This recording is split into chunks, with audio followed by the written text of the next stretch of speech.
Hello students, Drisha success academy online classes में एक बार पुनः आपका स्वागत है। मैं विशाल सर एक बार पुनः आपका स्वागत करता हूं।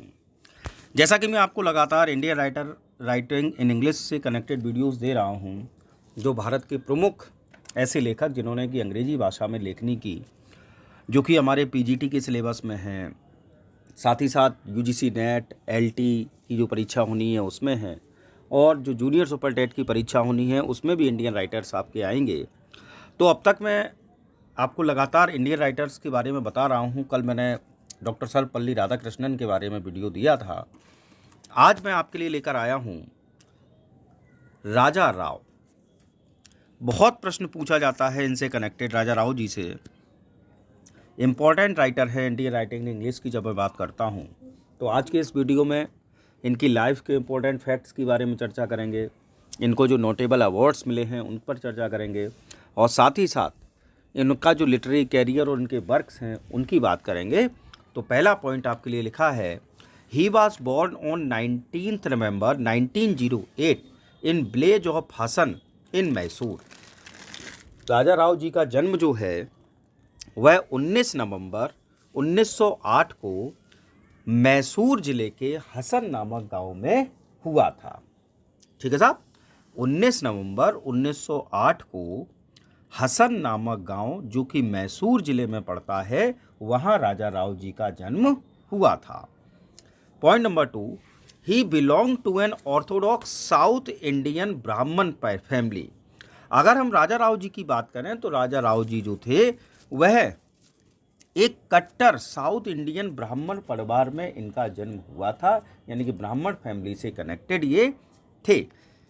नेक्स्ट है इनका third point, his father's name was HB Krishnaswamy, taught Kannada at Nizam college in Hyderabad. इनके पिता का नाम था HB कृष्णस्वामी, जो कि कन्नड़ के टीचर थे, कन्नड़ भाषा पढ़ाया करते थे, जो कि लोकल लैंग्वेज है वह कर्नाटक की कन्नड़ भाषा, और ये पढ़ाते थे निजाम कॉलेज हैदराबाद में। कहाँ पढ़ाते थे साहब? निजाम कॉलेज हैदराबाद में। फोर्थ पॉइंट है, his mother's name was Gauramma, who died when Raja Rao was 4 years old. इनकी माँ का नाम गौरम्मा था, बट अनफॉर्चुनेटली जब राजा राव जी की उम्र मात्र 4 वर्ष की थी तब इनकी मदर की डेथ हो गई थी। His mother's name was Gauramma, who died when Raja Rao was 4 years old. Next point है, Rao studied English at Nizam college Hyderabad. अगर हम बात करें राव साहब की तो राजा राव जी ने अंग्रेजी विषय का अध्ययन निजाम कॉलेज हैदराबाद से किया। 6 पॉइंट है, he completed his graduation from university of Madras in 1929। अगर हम इनकी ग्रेजुएशन डिग्री की बात करें तो इन्होंने अपनी ग्रेजुएशन यूनिवर्सिटी ऑफ मद्रास से किया 1929 में। He won the Asiatic scholarship of the government of Hyderabad in 1929 for studying abroad.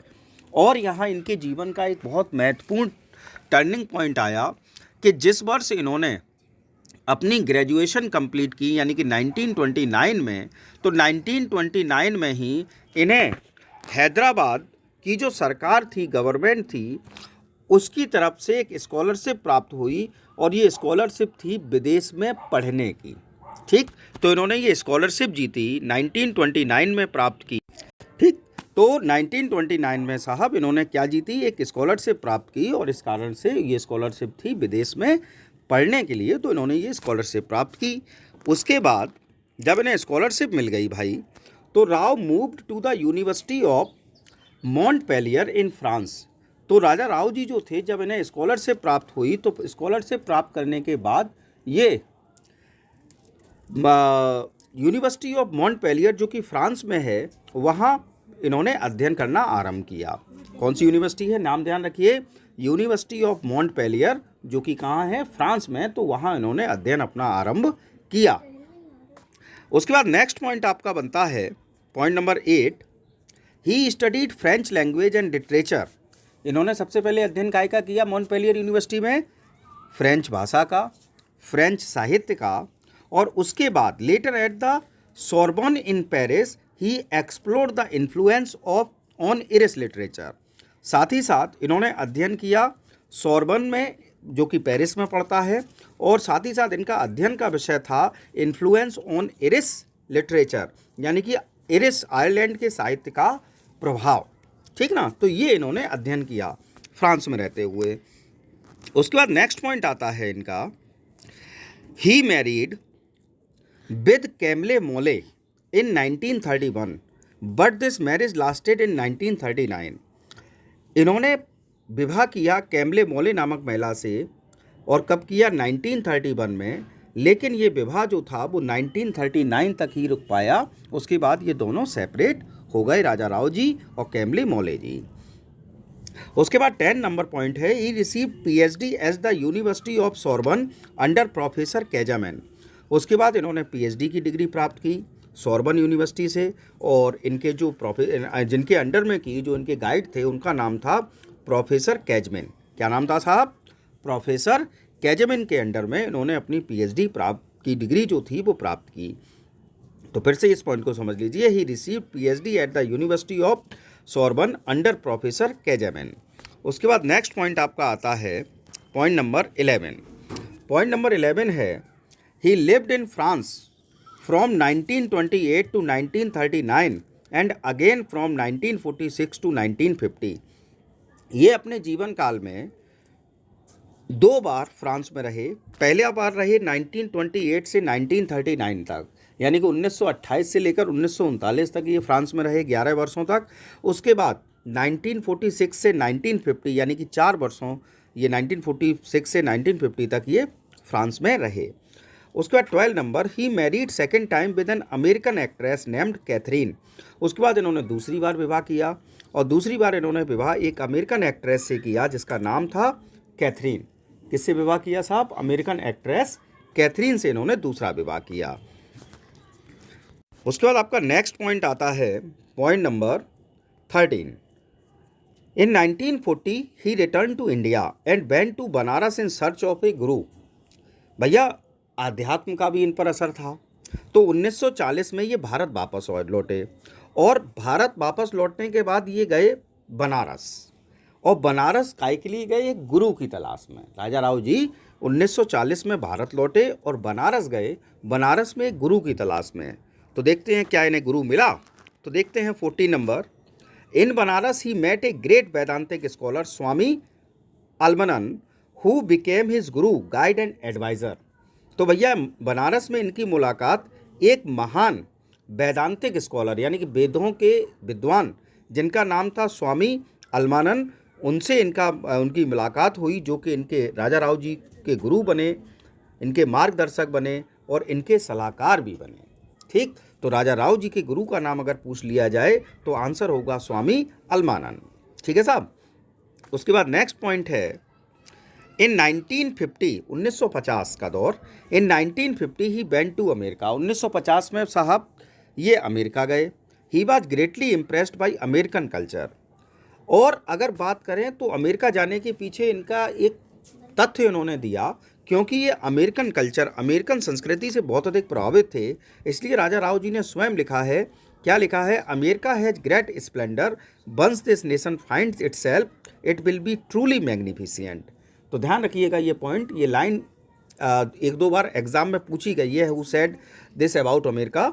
तो राजा राव जी ने कहा है, America has great splendour, once this nation finds itself it will be truly magnificent. और उसके बाद 16 नंबर का पॉइंट मैंने लिखा है, he died on 8 July 2006 Austin Texas United states. यानी कि फिर ये अमेरिका में ही बस गए, और till the end of his life, अपने जीवन के अंतिम दिवस तक, यानी कि 8 जुलाई 2006 तक ये ऑस्टिन टेक्सास में रहे, और वहीं इनकी 8 जुलाई 2006 को मृत्यु हुई अमेरिका में। ठीक है साहब। अब इनके क्या हैं, कुछ नोटेबल अवार्ड्स हैं, प्रमुख अवार्ड्स। तो नोटेबल अवार्ड्स की जब मैं बात करता हूँ तो इनको सबसे पहला जो नोटेबल अवार्ड, वैसे तो बहुत अवार्ड मिले हैं राजा राव जी को, लेकिन कुछ अवार्ड्स ऐसे हैं जिनसे कनेक्टेड प्रश्न बनते हैं। तो पहला जो नोटेबल अवार्ड है उसमें है इनका साहित्य अकादमी अवार्ड, जो कि इनको प्राप्त हुआ 1964 में। कौन सा अवार्ड? साहित्य अकादमी अवार्ड 1964। ये भैया अवार्ड जरूर याद कर लीजिए, खास तौर से जूनियर सुपर टेट के जो स्टूडेंट हैं वो तो ज़रूर याद कर लीजिए, क्योंकि एक आध क्वेश्चन इनके अवार्ड में से ज़रूर पूछा जाएगा। दूसरा इनको मिला पद्म भूषण 1969 में। उसके बाद इनके एक और बहुत महत्वपूर्ण अवार्ड मिला है Neustadt international prize for literature. Neustadt international prize for literature ये इनको प्राप्त हुआ है 1988 में। उसके बाद इनको मरणोपरांत, क्योंकि 2006 में इनकी डेथ हुई, और 2007 में इनको पद्म विभूषण की उपाधि से सम्मानित किया गया 2007 में। ये इनको पोस्ट्यूमसली दिया गया, यानी कि इनकी मृत्यु के बाद। अब बात कर लेते हैं इनकी लिटरेरी कैरियर और वर्क्स की साहब। तो देखिए पहला point, when he was in France he wrote his first novel Kanthapura in 1938। जब ये फ्रांस में थे तब फ्रांस में इन्होंने एक नॉवेल लिखा। उस नॉवेल का नाम था, इनका फर्स्ट नॉवेल है, और नॉवेल का नाम था कांतपुरा, जिसका पब्लिकेशन होता है 1938 में। कब आया ये नॉवेल साहब? 1938 में ये नॉवेल आया है। तो विशेष ध्यान रखिए, कई बार ये प्रश्न पूछा गया है, कई बार ये प्रश्न पूछा जाता है which is the first novel of Raja Rao, तो आपको आंसर देना है कांतपुरा, और जिसका पब्लिकेशन होता है 1938 में। दूसरा इनका महत्वपूर्ण वर्क है द काव ऑफ बैरिकेड्स। ध्यान रखना, नाम है the cow of barricades and other stories पर also written in French in 1947। और ये इनके दोनों वर्क, कांतपुरा जो है वो मूल रूप से पहले इन्होंने फ्रेंच भाषा में लिखा था, और दूसरा वर्क है the cow of barricades and other stories, ये एक साथ पब्लिश हुए हैं और ये 1947 में हैं, और ये भी फ्रेंच भाषा के इनके वर्क हैं जो मूल रूप से पहले फ्रेंच भाषा में लिखे और उसके बाद इंग्लिश में ट्रांसलेट किए गए हैं। ठीक, the cow of barricades and other stories पर also written in French in 1947। Next point है इनका, नेक्स्ट जो महत्वपूर्ण वर्क है his second novel. First novel हो गई कांतपुरा, सेकेंड नॉवेल का नाम है the serpent and the rope. The serpent and the rope was written in France, ये इन्होंने फ्रांस में रहते हुए लिखी, but its story is based on Indian culture and philosophy. लेकिन जो द सरपेंट एंड द रोप जो है वह, इसकी कहानी जो है, इस नॉवेल की कहानी भारतीय संस्कृति और दर्शन पर आधारित है, और इट वॉज पब्लिश्ड इन 1960, और इसका पब्लिकेशन होता है 1960 में। तो फिर से समझ लीजिए, इनके द्वारा लिखा गया सेकंड नॉवेल जो है उसका नाम है द सरपेंट एंड द रोप, जो कि फ्रांस में लिखा है। ठीक, लेकिन इसका ये स्टोरी जो है वो इंडियन कल्चर और फिलॉसफी पर आधारित है, और इसका पब्लिकेशन हुआ है 1960 में। उसके बाद नेक्स्ट आपका पॉइंट आता है, थोड़ा सा नंबर गलत हो गए हैं। ठीक, नेक्स्ट पॉइंट देखिएगा, the policeman and the rose and other stories was published in 1978। अगला इनका वर्क है, नाम है the policeman and the rose और एंड अदर स्टोरीज, और इसका पब्लिकेशन होता है 1978 में। कब पब्लिकेशन हुआ? 1978 में। वर्क का नाम सुन लीजिए, the policeman and the rose और एंड अदर स्टोरीज, और इसका पब्लिकेशन होता है 1978 में। उसके बाद एक और बहुत महत्वपूर्ण इनका वर्क है राउज allegorical novel the cat and Shakespeare. नाम विशेष ध्यान रखिएगा, the cat and Shakespeare a tale of India was published in 1965। इनके द्वारा लिखा गया एक और बहुत महत्वपूर्ण एलिगोरिकल नॉवेल है। नॉवेल का नाम है the cat and Shakespeare a tale of India, और इसका पब्लिकेशन होता है 1965 में। साहब नोट्स बनाते रहिएगा, लिखते रहिएगा, बहुत महत्वपूर्ण ये पॉइंट्स हैं आपके लिए। उसके बाद नेक्स्ट पॉइंट है, his last novel is the chess master and his moves. अगर राजा राव साहब की नॉवेल राइटिंग की बात करूं तो इनके द्वारा लिखा गया लास्ट नॉवेल है the chess master and his moves, और इसका पब्लिकेशन होता है 1988 में। कब पब्लिकेशन हुआ? 1988 में। तो फिर समझ लीजिए, his last novel is the chess master and his moves and was published in 1988, और इसका पब्लिकेशन होता है 1988 में। उसके बाद इनका एक और वर्क है आया, कॉमरेड क्रिलोप। वर्क का नाम है कॉमरेड क्रिलोप, जिसका पब्लिकेशन होता है 1976 में।